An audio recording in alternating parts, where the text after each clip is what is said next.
the inherited ataxias. So these inherited ataxias, they can be autosomal dominant, recessive or mitochondrial modes of inheritance.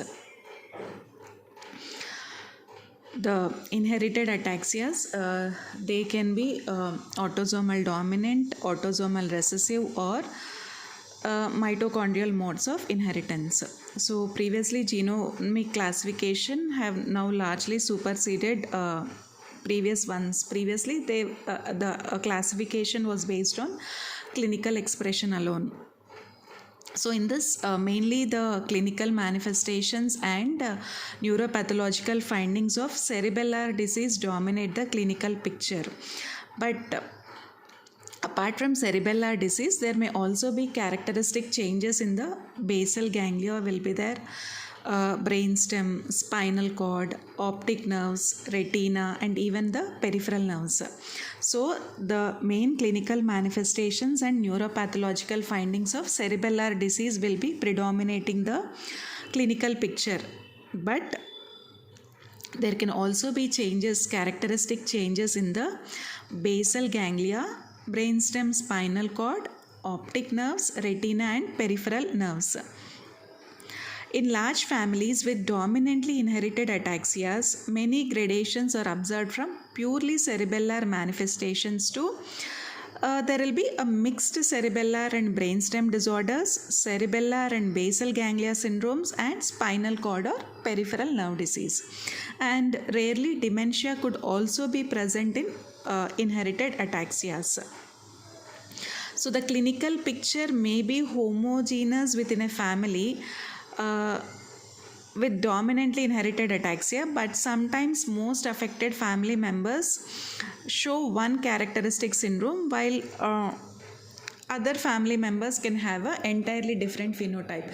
It is not that in autosomal dominant ataxias it should be the same clinical presentation, but sometimes even the phenotype can also be different in other family members.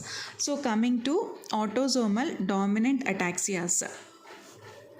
The autosomal spinocerebellar ataxias. Spinocerebellar ataxias include spinocerebellar ataxia 1 through 40. Spinocerebellar ataxia 1 through 40, dentatorubropallidoluysian atrophy, and episodic ataxia type 1 to 7. The autosomal spinocerebellar ataxias include spinocerebellar ataxia type 1 through 40, dentatorubropallidoluysian atrophy, and episodic ataxia type 1 to 7. So, in spinocerebellar ataxia 1, spinocerebellar ataxia 2, spinocerebellar ataxia 3. So, it is also called as Machado-Joseph disease.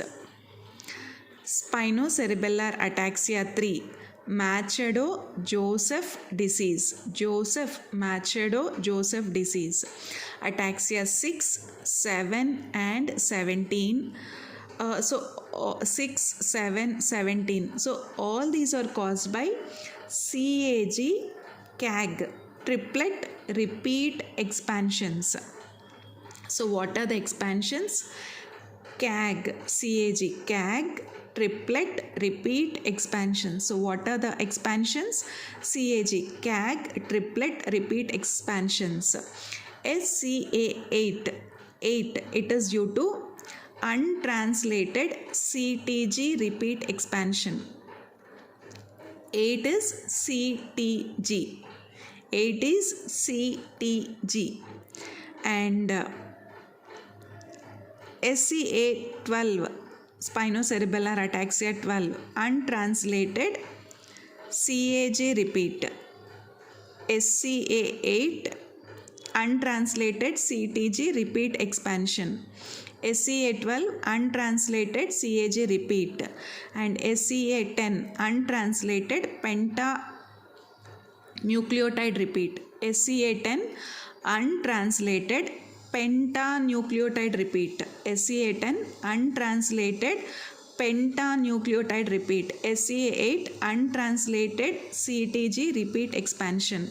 So the clinical phenotypes of these spinocerebellar ataxias overlap. So now the genotype, it has become the gold standard for the diagnosis and classification. So CAG encodes glutamine. So what does this CAG encode? CAG encodes glutamine. Okay, CAG encodes glutamine. So these expanded CAG triplet repeat expansions result in expanded polyglutamine proteins termed ataxins. So CAG encodes glutamine. So because these are expanded repeats, so this result in expanded polyglutamine proteins, so they are termed ataxins. So this ataxins, they produce a toxic gain of function with autosomal dominant inheritance. So they produce a toxic gain of function with autosomal dominant inheritance.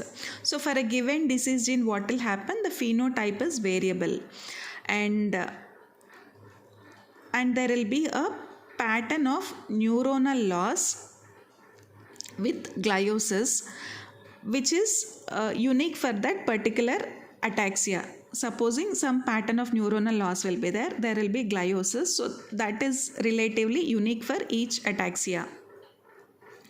So if you do immunohistochemical and biochemical studies, they have shown that there are accumulation of polyglutamine containing ataxic proteins. Because of this repeating triplet, what is happening is there are, because of this repeated triplet expansions, so what is there? There are accumulation of polyglutamine containing ataxic proteins.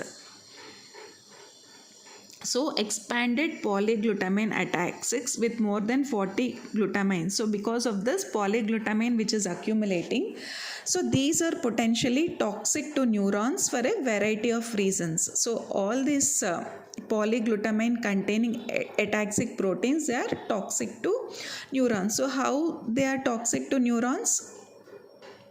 So high levels of gene expression for the mutant polyglutamine ataxin in affected neurons, and a protein, so that glutamine, there will be a conformational change of the aggregated protein into beta pleated structure.